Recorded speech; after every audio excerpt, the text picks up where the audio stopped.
Your soil is sending you distress signals every day, and if you recognize these 9 specific warning signs, you'll know it's essentially dead. But here's what the fertilizer companies don't want you to know. There's a completely free method that can bring even the most lifeless dirt back to vibrant health in just 30 days. No expensive soil amendments, no laboratory tests, no complicated procedures.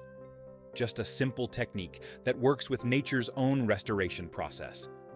But first, you need to learn how to read the language your soil is speaking, because these warning signs aren't just random problems. They're symptoms of a dying underground ecosystem. And by the end of this story, you'll know exactly how to diagnose your soil without spending a penny on testing. And more importantly, how to save it using materials you probably throw away every week. Most gardeners think soil is just dirt that holds plants up. They couldn't be more wrong. Healthy soil is a living, breathing ecosystem teeming with billions of microorganisms, insects, worms, and fungi, all working together to create the foundation of life. When this ecosystem collapses, the soil doesn't just become less productive, it becomes actively hostile to plant life.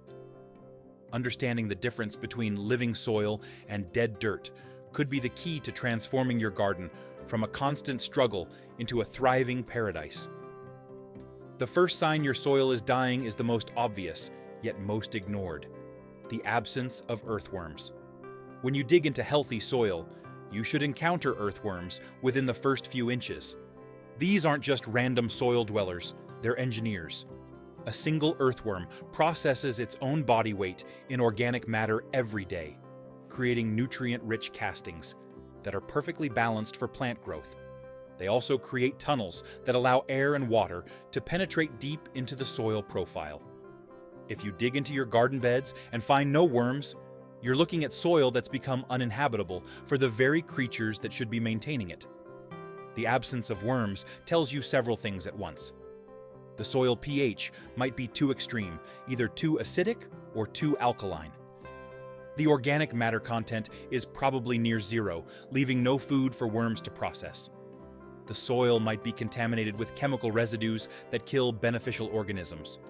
Or the soil structure might be so compacted that worms can't move through it. Whatever the specific cause, no worms means no natural soil aeration, no natural fertilization, and no biological activity to maintain soil health. The second warning sign is water that refuses to penetrate the surface. Pour a bucket of water on healthy soil, and it disappears within minutes. Pour it on dead soil, and it sits in puddles or runs off completely. This happens because healthy soil has structure, millions of tiny spaces created by root channels, worm burrows, and fungal networks. Dead soil lacks this structure and becomes hydrophobic, actually repelling water instead of absorbing it. When water can't penetrate soil, several disasters follow. Plant roots can't access moisture even when you irrigate. Nutrients can't dissolve and move to where plants need them. Beneficial soil organisms can't survive without the moisture they need to function. The soil becomes essentially waterproof, creating a barrier between your plants and the water they need to survive. This is why you can water dead soil constantly and still watch plants wilt and die. The third sign is the formation of a hard crust after rain or watering.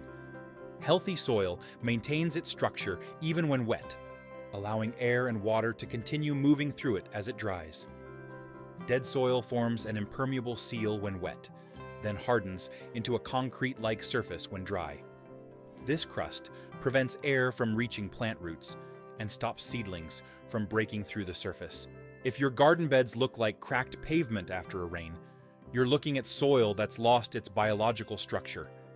This crusting happens because dead soil lacks the organic compounds that hold soil particles together in stable aggregates. In healthy soil, plant roots, fungal threads, and microbial secretions create a complex web that maintains soil structure. Without this biological glue, soil particles pack together into an impermeable mass when wet, then contract and crack when dry, creating the hard, sealed surface that gardeners struggle against every season. The fourth warning sign is plants that turn yellow despite regular fertilizing. When soil is biologically dead, it can't process nutrients properly even when they're abundantly available. The chemical and biological processes that make nutrients available to plants simply aren't functioning. You can dump fertilizer on dead soil and watch it wash away unused, because there's no living system to capture, process, and deliver those nutrients to plant roots. This nutrient lockout happens because healthy soil relies on a complex web of relationships between plants, fungi, bacteria, and other organisms. Plants actually trade sugars to fungi in exchange for minerals. Bacteria convert nitrogen into forms plants can use. Organic acids produced by soil life make phosphorus available. When this biological network collapses, plants starve even in the presence of fertilizer, turning yellow and stunting no matter how much chemical nutrition you provide. Have you noticed earthworms disappearing from your garden over the years? Drop a yes or no in the comments. The fifth sign might surprise you. Even weeds won't grow. We think of weeds as indestructible, but they're actually indicators of soil health. Different weeds thrive in different soil conditions, telling you about pH, fertility, drainage, and biological activity. When soil becomes truly dead, it can't support any plant life, not even the toughest weeds. If your garden beds are becoming bare patches where nothing will grow, including weeds, you're dealing with soil that's crossed the line from unhealthy to actually toxic. This complete plant failure usually indicates severe problems. The soil might be contaminated with salt buildup from years of synthetic fertilizers. Chemical residues from pesticides or herbicides might have accumulated to toxic levels. The pH might have shifted so far from neutral that it's become caustic. Or the biological activity might have ceased so completely that organic matter can't decompose, leaving soil without any nutrition cycling at all. The sixth sign is soil color and texture. Healthy soil is dark brown or black, rich with organic matter and teeming with life. Dead soil often appears gray, tan, or reddish, and feels powdery or dusty when dry. This color change reflects the complete breakdown of organic matter cycling. Without constant input of decomposing plant material and without organisms to process it, soil loses its dark, rich appearance and becomes essentially mineral dust. The texture change is equally telling. Healthy soil feels crumbly and holds together when squeezed, then breaks apart easily when disturbed. Dead soil either turns to powder that blows away in the wind or packs into hard clods that resist breaking up. This texture reflects the loss of soil structure, the complex arrangement of particles and spaces that allows soil to function as a living system. The seventh diagnostic tool costs nothing and requires no equipment, your nose. Healthy soil has a distinctive, pleasant smell, often described as, quote, 0 or, quote, 1. This smell comes from compounds produced by beneficial soil organisms as they process organic matter. Dead soil either has no smell at all or emits sour chemical odors that indicate anaerobic decomposition or chemical contamination.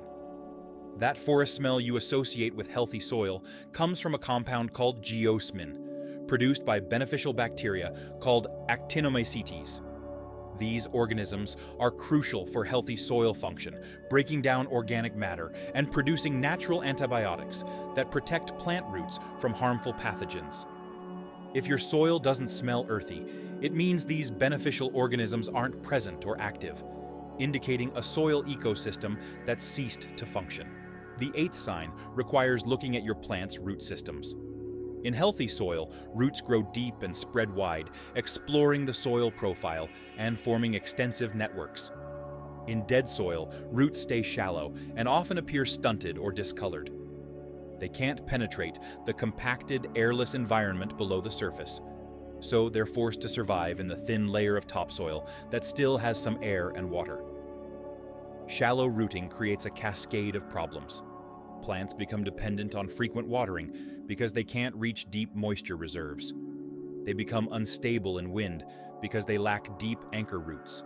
They compete intensely for nutrients in the shallow zone instead of spreading throughout the soil profile. Most importantly, they become stressed and vulnerable to pests and diseases because they can't establish the robust root systems that healthy plants rely on for strength and nutrition. If you're finding this helpful, hit that subscribe button and give this video a thumbs up. There's crucial information coming that could save your garden. The ninth and final sign is one that many gardeners misinterpret: ants building colonies directly in your garden beds. While ants can be beneficial in some contexts, when they start excavating major colonies in your planting areas, they're telling you something important about soil conditions. Ants prefer dry, compacted soil for building because it provides structural stability for their tunnels. Healthy, biologically active soil is too moist and unstable for most ant species to establish permanent colonies. When ants move into your garden beds, they're indicating that the soil has become dry and lifeless enough to meet their construction requirements. This usually means the soil has lost its water-holding capacity and biological activity. The ant colonies themselves then compound the problem by further compacting the soil and creating dry zones that repel water and discourage plant growth. Now that you can diagnose dead soil, here's the solution that costs nothing and works in 30 days. The lasagna method of soil restoration. This technique mimics nature's own process of building soil in forests, where fallen leaves and organic debris slowly decompose to create rich, living earth. You're going to layer organic materials on top of your dead soil and let natural processes bring it back to life. The magic happens when you create the right environment for soil organisms to recolonize your garden. Instead of trying to dig up and replace dead soil, which is expensive and often ineffective, you're going to build new soil on top of the old soil using materials that attract and feed beneficial organisms. This method works because it provides everything soil life needs: food, shelter, moisture, and gradual nutrient release. Start by gathering cardboard, the foundation of your soil restoration project. Corrugated cardboard works best because it provides structure while slowly decomposing. Remove all tape, staples, and glossy labels, leaving just the plain brown cardboard. This will serve as a weed barrier that gradually breaks down, allowing plant roots to penetrate while preventing weeds from growing up through your restoration layers. Lay the cardboard directly over your dead soil, overlapping edges by at least 6 inches to prevent gaps where weeds might emerge. Water the cardboard thoroughly until it's completely saturated.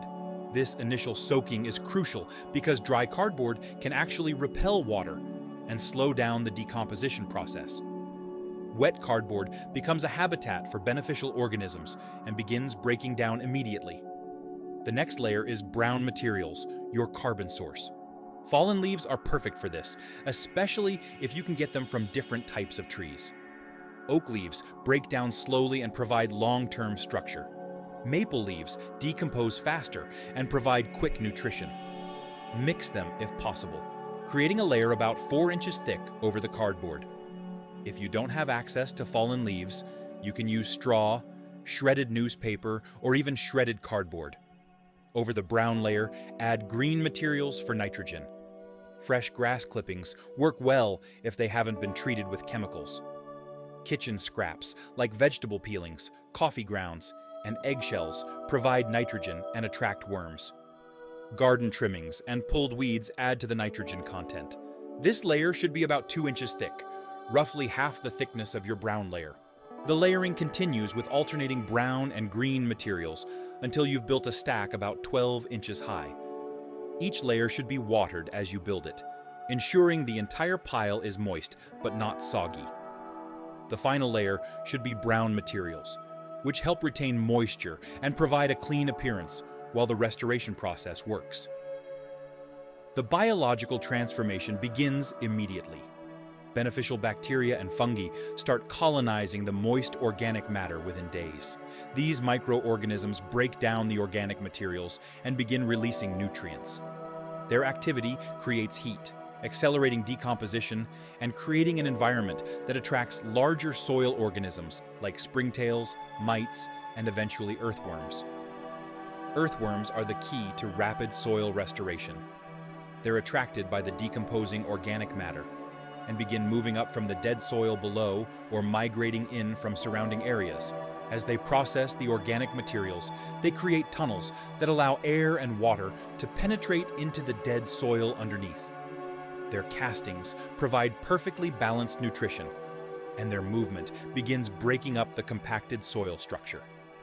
Within 2 weeks, you'll notice the pile settling and beginning to decompose. Earthworms should be visible when you gently lift sections of the organic matter.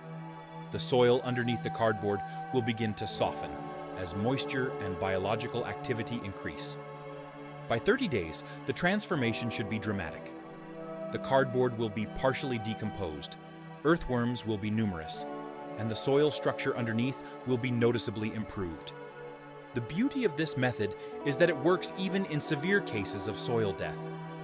Because you're creating ideal conditions on top of the dead soil, beneficial organisms can establish themselves and gradually work their way down into the existing soil, bringing it back to life from above. This top-down approach is much more effective than trying to amend dead soil directly, which often fails because there aren't enough living organisms present to process the amendments. Temperature and moisture management are crucial during the restoration period. The pile should stay moist, but not waterlogged. In hot weather, you might need to water it every few days. In wet weather, you might need to cover it partially to prevent oversaturation. The ideal moisture level feels like a wrung-out sponge when you squeeze a handful of the decomposing materials. The biological succession that occurs during soil restoration follows a predictable pattern. First, bacteria and fungi establish themselves, breaking down organic matter and creating the foundation for more complex organisms. Then, insects and other small arthropods move in, processing organic matter and creating more complex food webs. Finally, earthworms and other larger soil fauna arrive, completing the transformation by creating soil structure and nutrient cycling. This process doesn't stop at 30 days. The soil continues to improve for months as the restoration layers fully decompose and integrate with the existing soil. The key is maintaining organic matter inputs to keep feeding the biological community you've established. Adding compost, fallen leaves, or other organic materials regularly maintains the living system you've created. 1 month after starting this process, you can begin planting directly into the restoration layers. Make small holes through to the original soil level, and plant into the interface between the new organic layers and the old soil. Plants establish quickly in this environment because they have access to the nutrition and biological activity in the organic layers, while their roots can penetrate into the improving soil below. The long-term results of this restoration method are remarkable. Soil that was previously dead and unproductive becomes a thriving ecosystem that supports vigorous plant growth with minimal inputs. Water retention improves dramatically as soil structure develops. Nutrient cycling becomes efficient as the biological community matures. Plant health improves as roots can access the deep, well-aerated soil that earthworms and other organisms continue to create. The economic benefits of soil restoration versus soil replacement are substantial. Purchasing enough quality topsoil to replace dead soil in even a small garden can cost hundreds or thousands of dollars. The lasagna method uses materials that are often free or very inexpensive, turning waste products into valuable soil amendments. More importantly, restored soil continues to improve over time, while purchased topsoil often degrades quickly if the underlying problems aren't addressed. This restoration method works because it addresses all the factors that cause soil death in the first place. It provides organic matter to feed beneficial organisms. It creates structure that allows air and water movement. It establishes biological activity that processes nutrients and maintains soil health. It does all of this without expensive inputs or complicated procedures, using natural processes that have been building soil for millions of years. The monitoring process during restoration helps you understand how soil recovery works. Check earthworm populations weekly by gently examining the organic layers. Monitor moisture levels to ensure optimal conditions for decomposition. Observe how quickly materials break down, which tells you about biological activity levels. Watch for signs that beneficial organisms are colonizing the restoration layers.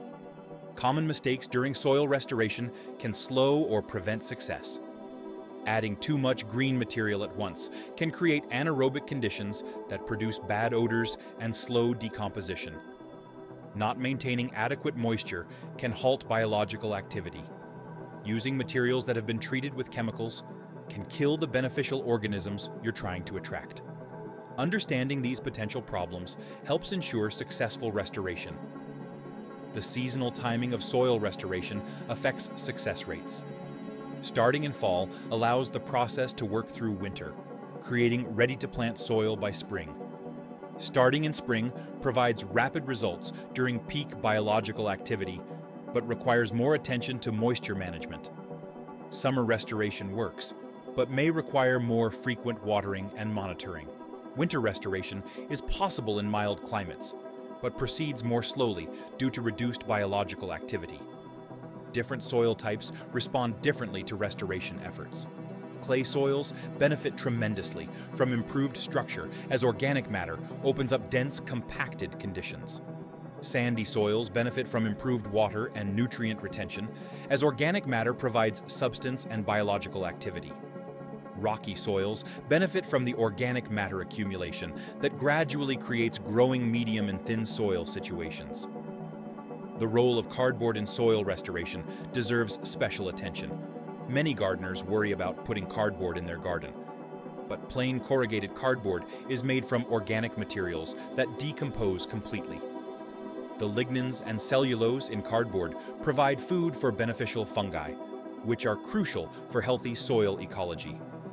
The cardboard also provides structure that maintains air spaces as organic matter decomposes. Scaling this restoration method works for gardens of any size. Small raised beds can be restored with just a few bags of leaves and a sheet of cardboard. Large garden areas can be restored section by section, allowing you to spread the work and material gathering over several seasons. The principles remain the same regardless of scale. Layer organic materials, maintain moisture, and allow natural processes to restore soil biology. The integration of restored soil areas with existing garden infrastructure requires some planning. Paths between restored beds should allow for the increased height that soil restoration creates. Irrigation systems may need adjustment as restored soil retains water more effectively. Plant spacing might change as improved soil allows more vigorous growth and larger root systems. Quality assessment of restored soil can be done with simple observations. Earthworm populations indicate successful biological establishment. Water infiltration rates show improved soil structure. Plant performance demonstrates restored nutrient cycling and soil health. These indicators are more reliable than laboratory tests for evaluating restoration success. The maintenance of restored soil focuses on continuing to feed the biological community you've established. Regular additions of organic matter keep soil organisms active and well-fed. Avoiding practices that damage soil biology, like excessive cultivation or chemical treatments, preserves the restored ecosystem. Understanding that soil health is an ongoing process, not a one-time fix, ensures long-term success. Troubleshooting restoration problems usually involves adjusting moisture, air, or nutrition balance. Slow decomposition often indicates insufficient nitrogen or moisture. Bad odors usually mean too much nitrogen or insufficient air circulation. Pest problems might indicate imbalanced materials or inadequate moisture management. Most problems can be corrected by adjusting layer ratios or moisture levels. The expansion of restoration principles throughout your property creates a network of healthy soil that supports overall ecosystem health. Restored garden beds become sources of beneficial organisms that can colonize other areas. Healthy soil areas require less water, fertilizer, and pest control inputs. The cumulative effect of soil restoration extends far beyond individual garden beds. Here's what many gardeners don't realize. This restoration method actually mimics the natural soil building process that occurs in forests and prairies. Every fall, plants drop leaves and die back, creating layers of organic matter that decompose over winter and spring. This natural cycle has been building soil for millions of years, creating the deep, fertile soils that supported vast forests and grasslands. Your garden restoration is simply accelerating this natural process. The long-term vision of soil restoration extends beyond immediate gardening goals.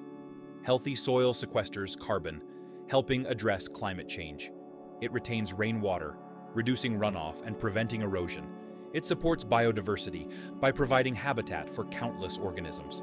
It reduces the need for external inputs, making gardening more sustainable and economical. Every square foot of soil you restore contributes to larger environmental goals. The transformation from dead dirt to living soil represents a fundamental shift in how you relate to your garden. Instead of fighting against poor conditions with expensive inputs, you're working with natural processes to create sustainable fertility. Instead of treating soil as an inert growing medium, you're recognizing it as a living ecosystem that needs care and feeding. This shift in perspective often leads to more satisfying and successful gardening overall. The ripple effects of soil restoration extend throughout your gardening experience. Plants grown in restored soil are more resistant to pests and diseases because they're healthier and more vigorous. Watering requirements decrease as soil structure improves, and water retention increases. Fertilizer needs drop as biological nutrient cycling becomes more efficient. Weeding becomes easier as healthy soil supports desired plants, while making conditions less favorable for weeds. Remember, soil restoration isn't just about fixing problems. It's about creating abundance. Healthy soil doesn't just grow better plants, it grows more plants with less work and fewer inputs. It creates a foundation for gardening success that improves over time instead of deteriorating. It transforms your garden from a high-maintenance challenge into a self-sustaining system that rewards your efforts with increasing productivity and beauty. The choice between continuing to struggle with dead soil and investing 30 days in restoration is clear when you understand what's possible. Dead soil will continue to disappoint, requiring ever-increasing inputs for decreasing returns. Restored soil becomes an asset that appreciates over time, providing better growing conditions and requiring less maintenance each year. The 30-day investment pays dividends for decades. Take a close look at your garden soil this week. Count the earthworms when you dig. Notice how water behaves on the surface. Smell the soil and observe its color and texture. These simple observations will tell you whether you're gardening in living soil or struggling with dead dirt. If you recognize the warning signs we've discussed, you now have the knowledge and tools to bring your soil back to life using nothing but materials you can gather for free. Have you seen any of these warning signs in your own garden? Let me know in the comments which symptoms you've noticed, and if you decide to try the restoration method, I'd love to hear about your results. And if this information has opened your eyes to what's possible when you understand soil health, make sure to subscribe for more insights into working with nature instead of against it. Because healthy soil is the foundation of everything else in your garden, and once you have it, everything becomes easier.